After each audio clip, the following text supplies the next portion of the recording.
Hi guys, and welcome to Rick Paul, Urban Angel, Spiritual Medium and Psychic. Full on with a waistcoat because I've just come off doing a reading and a connection with a client.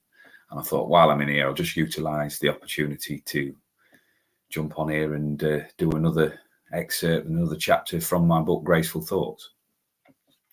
This one's titled Searching One's Soul. This was again written around the time of the COVID crisis and everything that was going on there. But I keep looking back through these chapters and realizing that it's still relevant today.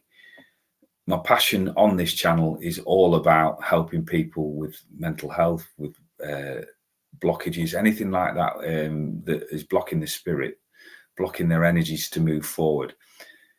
There's two sides to all of this work, though. There's the spiritual side, and then there's also the entertainment. But all of it serves to help people move forward, and that is what is at the core of my being. So I'm saying thank you once again for the nearly 120 people that have now subscribed to this channel, and I give you Searching One's Soul. As many others do, I enjoy observing how people function. And there is interest in the strategies used by some to gain attention to themselves, their causes or their products. Clever ones assess their current environment and make a pitch to fit the current circumstances. They gain support by using subtle language patterns. You may know the phrases yourself, "you think like me," or "we're all in this together." Phrases which help them gain support for their opinion. Let's name this person the player. He or she may well present multiple facades, playing a role in one place and then swiftly changing it to suit another environment. When coming across the player, the question would be, where are you trying to lead me? What is your goal? What are you attempting to align me with, and do I believe you? During times of stress and duress, humans run a revealing default program, which at times is quite raw. So remember, when listening to somebody pitching an idea, caution is needed. Read their small print. Ask to read the contract.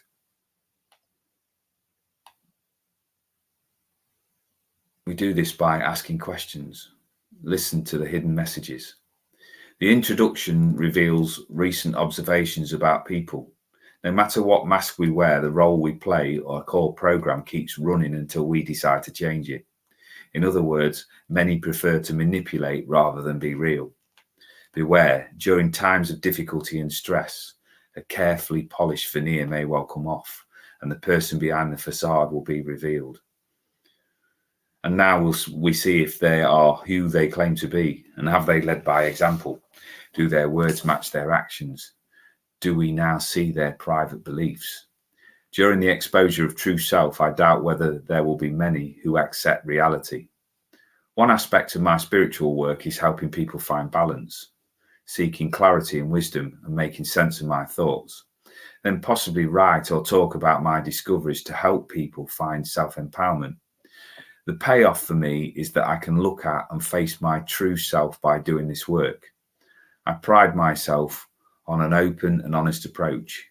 If I am asked for an opinion, and most often I will give it without compromise. During recent events, there is time to look closely at social media, and I decide silence is the most excellent option. I'm remaining quiet and focus on those who choose to work with me. And as an impartial witness, it is essential to stay neutral. I aim to help people move forward no matter what their circumstances. I like the idea of optimism, but not blind optimism. If you're going to help someone negotiate an unknown future, my thought is to give them a structure or a set of tools to help them carve out a path of their own choosing. Over the years, my wife has taught me to look for the good in all situations, no matter how small. When tests come, I look for the light carefully and put together positive and realistic strategies. My preference is for structure. I am searching for mind food and learning to think with clarity. Blind faith just doesn't work for me. I've spent considerable time watching self-proclaimed gurus and experts dispense their brand of wisdom. And sometimes by looking beyond the facade, the inner being asks, who are you kidding? People desire integrity, honesty, and strategies which can be learned to achieve tangible results. I'm not a guru or an expert, but I believe in the person's individual power and their potential to make things change when they are adequately supported. One of my biggest passions is mental health and helping people understand its impact on their lives and happiness. I look to help people and provide a shoulder to lean on, and I will offer guidance based on what my client talks about. I want people to notice the patterns they have and the programs that they run and how they are likely to react in certain situations. My knowledge is based on life skills and circumstances encountered along my paths of life. Essential for me when considering wisdom is to know its origin. After watching many social media gurus, they sit and they talk, looking composed one day and in meltdown the next. How can one help if you cannot help oneself? I feel knowing your feelings and the origins of your thoughts is essential, and failure to see the reality of how one is perceived is courting failure. Over the years, I've experienced depression and anxiety, and I've sought a cure from many experts. They offer differing opinions on how to cure these problems, from medication to counselling, affirmations to therapies and journaling, etc. On one occasion, I asked the expert if I changed the medication, would I be cured? And this was the response: I don't know. Anxiety and depression are individual to the person experiencing it. So my deduction from this answer was that there is no one-size-fits-all approach to solving depression. This is why the flexibility of thought and willingness to change is crucial to me. I am talking about my experiences and story, and one should note that worked for me. I watched a program about bipolar disorder, and Stephen Fry was the guest. Towards the end of the program, he did a survey asking the participants if there were a switch to turn off their condition permanently, would they use it? And I was actually staggered to see a high percentage say no. At that time, I would have used that switch in a heartbeat. With time, my perception has changed. Asking the question again, the answer would be no, and I wouldn't use the switch. Why? Because anxiety and depression are part of me.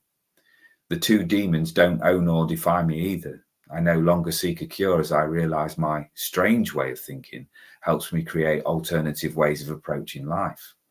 I now understand having everything in order every single day is an unrealistic expectation. A simple way of releasing depression is accepting what triggers the darkness and avoiding situations where possible that cast the shadow. Be open to postponing commitments until you're in a better frame of mind. Learn to manage life and expectations and manage life from knowing one's own abilities. Today, I thank my depression for leading me to this milestone of happiness. My moments under the shadow have helped me understand the possible feeling of those that are in shadow today. I am grateful depression has given me the ability to think differently. I love the various perspectives it has given me and the strange ways that it's shown me to solve problems. I thank depression for making me Rick Paul and acknowledge I'm here to challenge rational expectations. Depression is my early warning system, helping me to withdraw from chaotic situations that could bring about difficulties. Depression has enhanced my sensitivity to people and their issues. I am sensitive to people and the environment, picking up vibrational frequency because depression has forced me to seek solitude. I'm also grateful for the feeling of anxiety because it has helped me to realise a stubbornness and a reluctance to seek help. Both conditions gave me the ability to connect with others, to help them, and help them realise that they're not on their own. I will never switch that switch. There is no need to. I can live with and use the force of depression to my advantage. Yet, yes, positivity is a cornerstone to my work, and life is about choices. For example, I choose not to publicly melt down. I decide not to encompass an opinion that is not consistent with my beliefs and truths. This is self-betrayal and leads to self-destruction. I choose not to be business-minded, promoting my next product.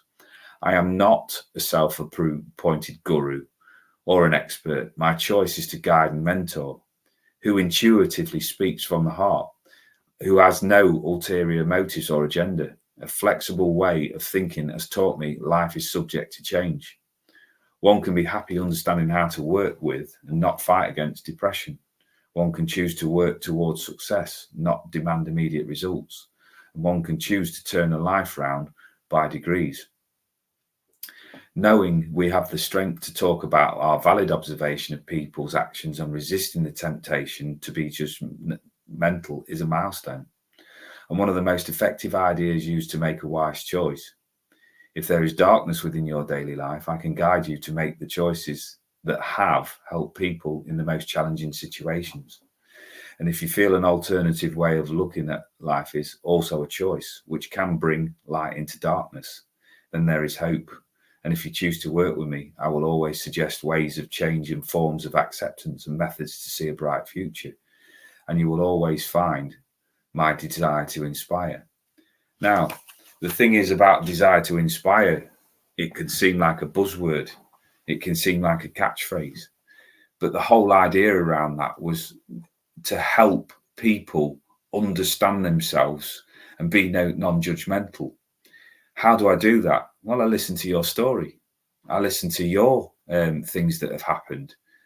I listen to your vocabulary and help you maybe restructure it. So there's basic counseling techniques involved in it. None of my thoughts and my observations on this channel are meant to push people into any decisions or impact the way that they go in their life. I'm there as the support crew to stand alongside you while you figure those things out. The idea behind this channel, as I've said many times, and I will say on every broadcast, is to help people come out from the darkness and into the light and be their one true self. That is the urban angel, the healer that's in me. Sessions can be booked with me where we have this one-on-one consultation on here. You can buy my book, as he says, looking at that there, Graceful Thoughts, that is on sale from me at £7 plus £2 postage and packing. I've already sold a couple as a result of the recent videos. And also, which I forgot to mention on the last few, that it's also available on Kindle, Amazon for £4.50, and where you just download it to your system. But that's a bit too technical for me. So thank you for the support. And just know that in times of doubt and darkness, the bald-headed voice of conscience that sits in front of you now has always got you in his mind, in his heart space, and sending out healing thoughts for you. So once again, as I always do, thank you very much for listening and taking time out of your valuable life hours to look at this production. Thank you very much, and God bless.